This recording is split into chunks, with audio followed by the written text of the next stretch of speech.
And welcome back. Graham Phillips with us. Graham, as you look at what has happened at Doggerland, is it a repeat here? Could it happen again? Well, as I mentioned, it depends whether global warming is real or not. I mean, it's a very controversial subject. Sure. If it is real, then something similar could happen. If it's not real, then presumably it won't. But look at it this way.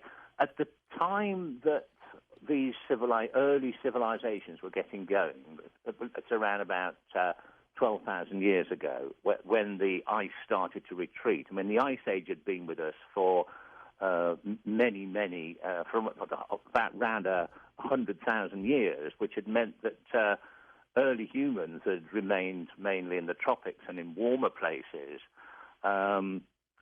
Once the ice started melting, I mean, some of the people just think maybe there's a little bit of snow and ice around. I mean, on top of Britain, for example, all the way down to the very south of the country, and in North America, as far down as the Great Lakes, there was something like 2 miles thick of ice. 2 miles high. I mean, that's right. It's unbelievable.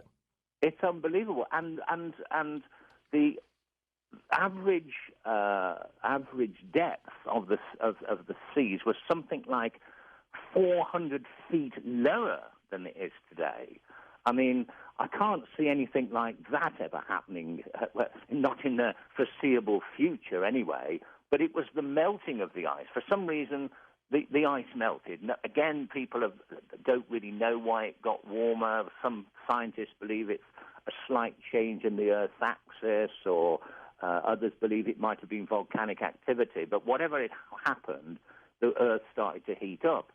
And before that, just as it started, but it didn't heat up suddenly, let's say overnight, and it didn't heat up at a gradual same temperature. It kind of went in sort of fits and starts.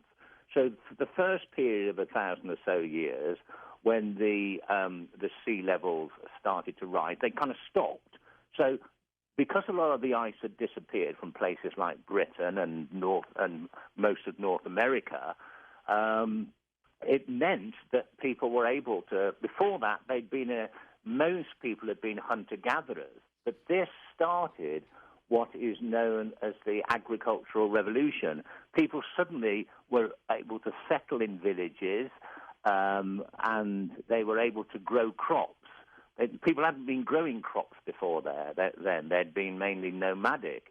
And when they started to do this, some early civilizations grew up. And when I say civilizations, I'm not talking about something that was like ancient Rome or Greece. I'm talking about communities in which there are maybe more than 1,000 people. There's areas which are, let's say, ruled over by the same group of people, larger areas rather than just wandering tribes. And these people had some pretty unique skills. They were able to start smelting soft metals like gold and silver, and particularly copper, which they were able to make some rather interesting utensils from, like needles for sewing and that sort of thing. They started to make pottery. So this, although it might not seem a lot by today's standards, these people were very advanced compared to anything that had gone before. But once they got started, some of these early civilizations did survive, like in higher elevations. For example, Jericho in what is now the Palestine area. You've got places like the Göbekli Tepe, which is quite famous now. That got going and didn't sink below the waves. But many of these places, like cities today, were founded as for places where they could go out and fish and travel easily on the water. So there were coastal or low-lying towns and cities. And it was them that got flooded at the end of the first wave of proto-civilizations. And it wasn't until some centuries later that the next lot of civilization got going again and had a better chance. Graham, in your investigations and in your work, did you come across any stories about the Hindu text on Vamata's flying machines? Yeah, what is fascinating is that various cultures throughout the world have got their stories of ancient disasters. There's flood myths all around the world. In India, in China, the Mayans, they've all got their flood myths. They're known by different names. There are different sunken continents or sunken islands. For example, the Atlantis, which was spoken about by Plato and the Greeks and recorded apparently by the Egyptians. That was somewhere at the where the Atlantic meets the Mediterranean. The Mayans had talked about a place which was along the Pacific coast of southern Mexico. In India, you've got a lot of tales that seem to be set around the river Ganges and also the river system of the Indus, which is now in what's Pakistan. And here, they don't just, a lot of these myths don't just talk about flooding. They talk about people being warned by a god or gods that appear in flying machines like the ones you mentioned, or in other cases like in the Bible, God or an angel warns various people. In the case of Noah, God speaks to him directly and tells him to build a boat. I'm sure that what actually happened was a lot more complicated than this, but people were certainly believing that they had been warned of these coming disasters by people that do sound very much as though they are capable of flight. Make of it what you will, but that's absolutely right. That was written about thousands of years ago. Let's go to the phones. Let's start with Daniel in Florida, east of the Rockies. Daniel, take it away. Hi there, George, and salutations. Thank you, Dan. I'd like to start by thanking you for your attention to detail and your mediation in journalism. It should be awarded. Thank you. Second, your comments about the media being seemingly coercion today rather than just news. And I think desalinization is very valid for water, and that's an important issue, like the fishbowl effect. You can only have so many fish or so many pistons in an engine before the coolant system needs to be thrown. That's right. And Graham, thanks for your field of research. I appreciated hearing about that, the Holy Grail theory. And there's a statue it made me think of called The Secret, and it's down in a theater, the Cologne Theater in Buenos Aires, and I wonder if there might be something inside that. Very cool. I haven't heard about that. What exactly is it a statue of? It's a child whispering into its mother's ear, and en route from, I forget where it came from, it broke the hand off, and they decided not to repair it. It sits on the second floor up in the aristocratic level, gold leaf painted Cologne Theater on Nueve de Julio, the largest avenue in the world, and it's called The Secret. It's a statue. So The Secret is like, that refers to the child whispering to the mother, I assume. That's probably what it's called, yes. Is it? And is this child supposed to be Jesus with Mary, or? I don't think it's known who precisely it is, but it does have implications, being that The Secret, what if there was more of a secret inside The Secret? Like, I see what you mean. And so you say the hand got broken off? One of the hands, was broken in transit when it was being shipped over the waterways, and the hand is missing still. They decided not to try to repair it, that it was part of the character and the real story and history of it. The Secret, it's in Buenos Aires, you say? Yeah, Buenos Aires on Nueve de Julio in the Cologne Theater, where they host shows, and you can take tours and sit in the back and listen to a pin drop on the stage. But when I visited, they were doing lighting or practicing getting the stage ready. But you can sit and take the tour and sit where the old ancient oligarchs and kings, and you see where Pavarotti sang and where the people threw tomatoes from the fourth deck, and where the widows' column was near the stage in the front. They were hidden. They couldn't show their faces. A lot of history. Underground, they built every costume and all the wardrobes for every act that there was. A lot of interesting little tiles on the floor, the way they cut each little one and made a mosaic of the floor. And we're talking billions of tiles that they individually cut, little micro-inch tiles all over the floor, fanned out. But yeah, The Secret. When did they build this? In the 19th century or something? Probably, yeah. It possibly could be. They do have a lot of old churches and cathedrals that are, even more brilliant than the churches there, and just monolithic stone, last forever type of structures. And it's interesting how that is something for history, to leave something behind that can go for a long time and outlive the record of things that are susceptible to erosion or damage. Something new for you to investigate, Graham. Yeah, I will look into that one. Thank you for that. By the way, the cover of your book, The Mystery of Doggerland, what are we looking at? Stonehenge? Is that what that is? No, it isn't. That is this one of the oldest stone circles, which is actually on the Isles of Orkney, which are just north of Scotland. And it was there that the people who built Stonehenge, known as the megalithic civilization, it's until they found these stone circles at the bottom of the sea, that's where the oldest stone circles were. It was always thought in the past that the stone circle building people of Britain, the megalithic people who built these huge stone circles and many other kind of monuments, like huge, great 300-foot mounds of earth with nothing inside them at all, no burial chambers and nothing, built these huge mounds. They created huge earthworks, built stone circles. People know of Stonehenge, but it's by far, it's nowhere near the biggest. Stonehenge is 100 feet in diameter. There's another one 20 miles to the north of Stonehenge, which is called Avebury. That's 1,000 feet in diameter, made up of was originally 100 stones weighing up to 40 tons, massive earthworks around it.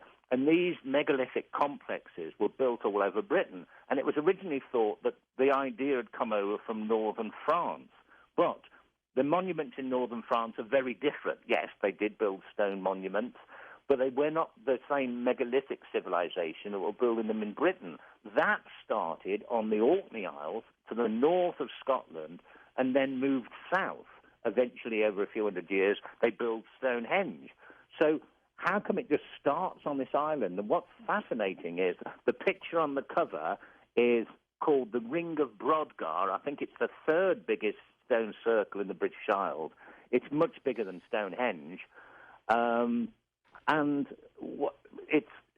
That was built, and suddenly this civilization, if you like, the megalithic people, started on these islands just north of Britain, fully formed. They had sophisticated pottery, they had sophisticated metalworking techniques like copperworking, as I described earlier, but there is no evidence of them there having developed this over many hundreds of years. It has to have been developed somewhere, so it clearly didn't start there.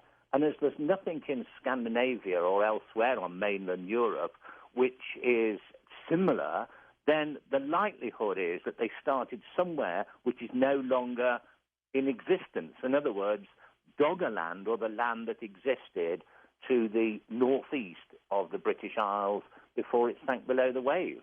So that particular picture is one of the oldest stone circles, one of the biggest on the Orkney Isles in a place called Mainland. Let's go to Mary in New Jersey. Go ahead, Mary. How are you, everybody? Good. I have a question. Guess you got to use your imagination. But if our Earth was not located right here with the sun and the moon, and it was another location, and something, really hit it really hard, and it went flying off, and eventually the sun, the moon, our sun and moon caught it. But how cold is it out there? Could that have caused the ice age? Like it came out of another location, and it got whacked, and it went flying in another direction, and eventually our sun and moon caught hold of it. It was just flying. Would that cause an ice age? It would probably kill everybody at the same time. The thing about being hit by something, there's part of what you say which actually might be correct, part of it which possibly isn't. The bit that isn't, to start off with, is if something hit the Earth hard enough and big enough and moving fast enough to move it out of its orbit, it would create such a colossal explosion that it would literally, nothing could live on the Earth. That's as far as physicists are concerned. They've actually seen comets, fairly small ones, less than a mile wide, crashing into the planet Jupiter and leaving Earth-sized kind of craters, if you like, in the atmosphere. Not craters as such, but Earth-like sized scars. I mean, Earth wouldn't stand a chance. But the fact that the Earth may have been moved, may have somehow got slightly closer or further away from the sun, is a very serious theory that scientists are considering about how the Ice Age happened. The only thing is they're not quite sure what could have moved the Earth. But there are many things that are really strange, though, coincidences that some people may think, well, that's a bit of it. It's almost like a sign from aliens. And that is, no other planet in our solar system has got a moon that does eclipses. There's hundreds of moons around lots of different planets.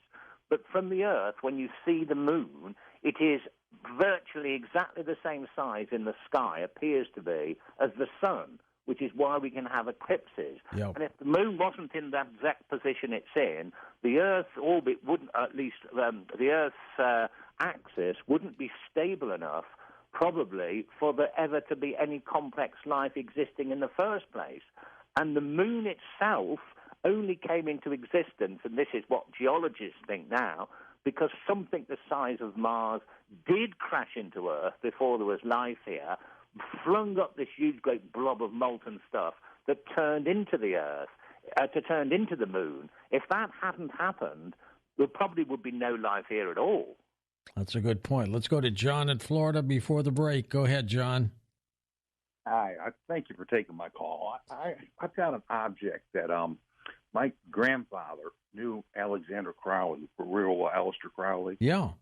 And actually, George actually had him up in Detroit at one time. I don't know if you know that or not, because he wanted. I had heard that. Yeah, he wanted to go ahead and be a 32nd degree Mason instantly, which my grandfather was. So he took him back to Toledo, and that's what they did.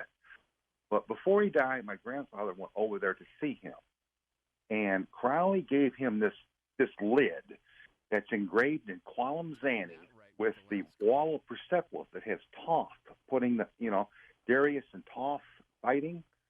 It's a piece of artwork with a disc, a solid brass disc with 32 rays on a stand. I believe they burnt incense on it. I'll get to the end real quick.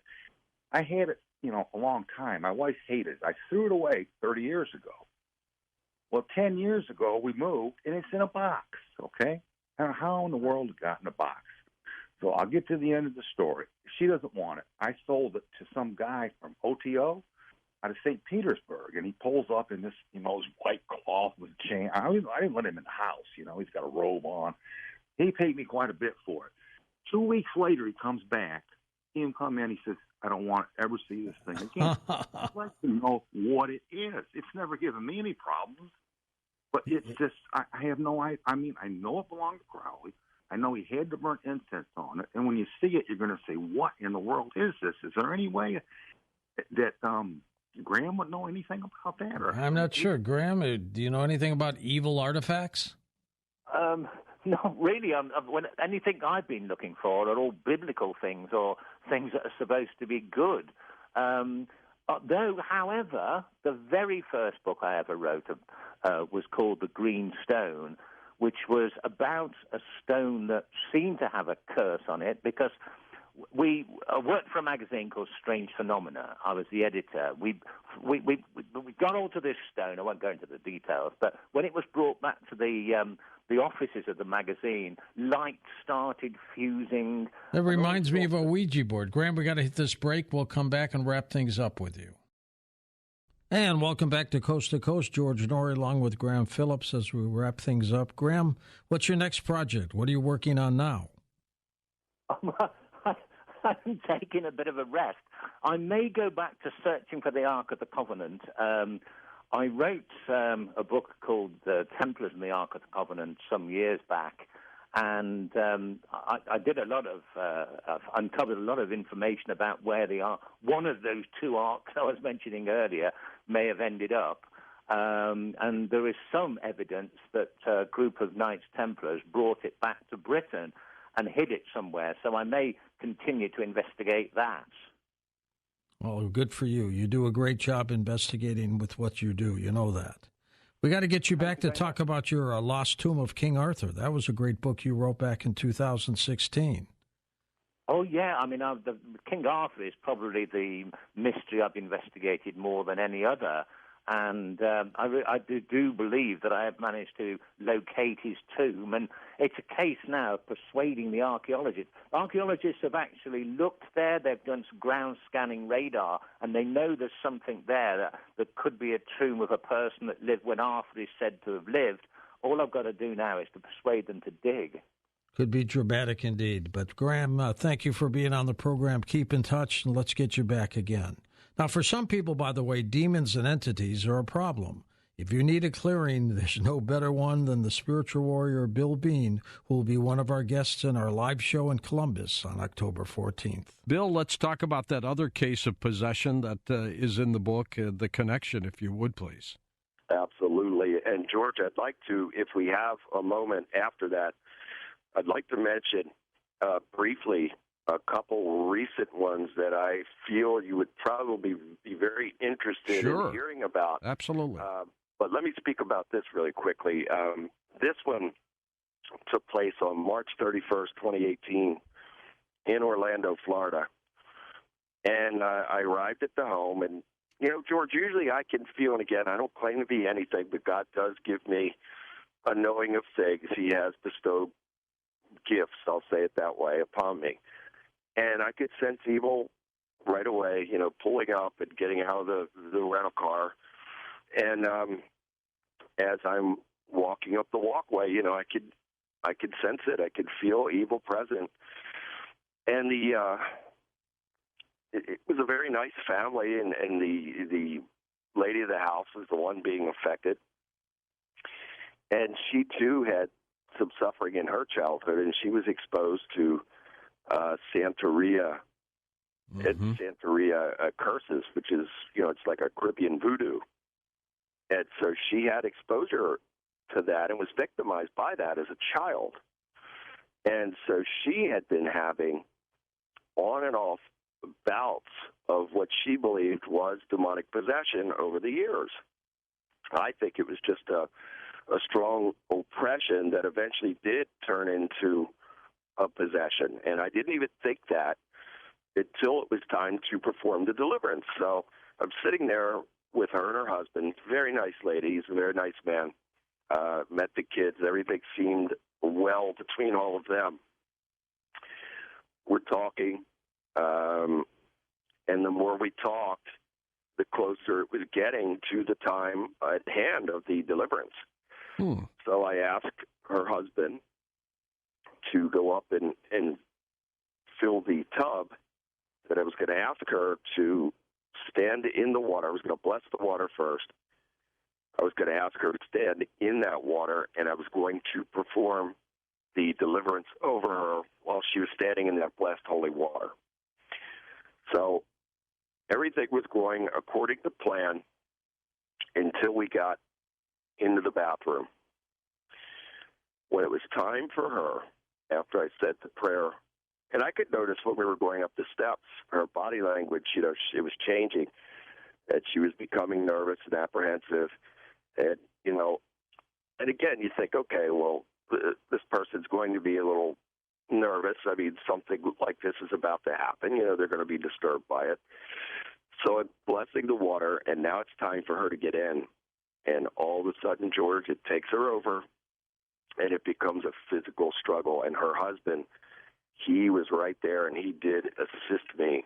He stayed right there with me, and we had to physically subdue her and get her into the tub. And my goodness, was it ever a struggle. Same thing, spitting on me, trying to bite me. Cursing. Her eyes changed to black.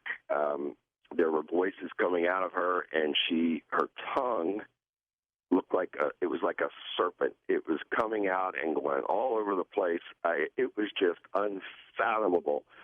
And then she started, it wasn't her, it was those demonic entities in her. They were screeching and screaming. I can't believe that the neighbors didn't call the police. That's how loud this was. And so, again, I had to be unwavering in, what God was having me to do.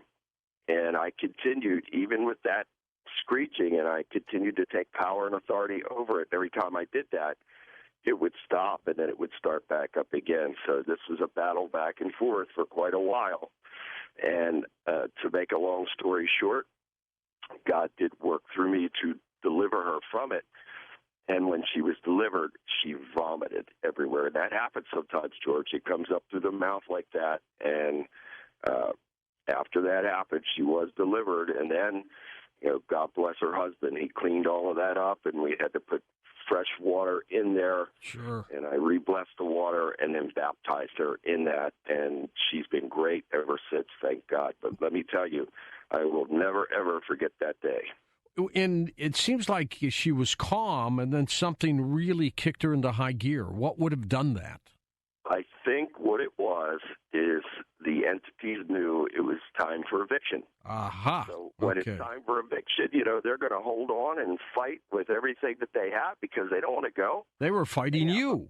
Yes, they have a host body, and that's what they want. And when they can get into a person like that and have that level of control, they don't want to go anywhere. So I am definitely, a mortal enemy to these demonic forces. And again, it's by the power of God that I'm even still alive, George, because I believe that if the devil would have had his way, he'd have killed me a long time ago. That's by the power of God, I'm still alive. That's what I asked you, if you've ever been attacked or hurt. You've been very fortunate. Yes, absolutely. Can we say you were lucky? Well, I would say blessed. I'm definitely under God's full blessing, and I am not perfect. I don't claim to be perfect. I try to do the best that I could do and be the best that I could be each and every day of my life, because I have to be somebody to and for somebody every day of my life. So I can't let down. And so I thank God and praise God for that. And I will say this as well, that my life is 50 times more blessed than it's ever been cursed. And I could never thank God and praise God enough for that. Let's talk about a couple other little cases you had mentioned. Then we'll get into the Mandela effect, and then we'll take calls with you, Bill. What other cases did you happen to have? I want to talk with you about something that took place on November 18th, 2018. And your webmaster has it posted on the Coast to Coast site, a couple of those photographs. And this took place in Philadelphia, Pennsylvania. And this took place at the home of a family that I had already helped. I'd previously been there. I love them dearly. They're like family to me now. And I feel that way about all my clients. After this is over with, I try to be there for them and do anything that I can for them, and always be there and somebody that could comfort them and help them to move forward. So this is Anita Tetzo and her son, Chris Levis. Great people. Anyway, they started having problems again, and they asked if I could come back, which I did. And again, I sensed the presence of evil when I entered into the home, really walking up the walkway as well. But I entered in. Now, usually, George, I would never ask someone to do this because most people, they don't want to document. They don't want to take photographs. They don't want video. They're very embarrassed and ashamed by it. They don't want people to know it. But on this occasion, I felt that God was urging me to say to Chris, I want you to stand behind me as I'm going through this house. And they had had severe demonic problems in the past, and God worked through me to deliver them and to get rid of the garbage out of the home, and somehow it come back in. And so I asked Chris, I said, I want you to walk behind me as I'm going through the house and just take random photographs. I really believe that you're going to capture some things in these photographs. And so, sure enough, he captured many images, two that I believe to be divine, angels, and then the rest I believe to be demonic. And one in particular, which is on your Coast to Coast website, was this face. And I mean, it's very clear.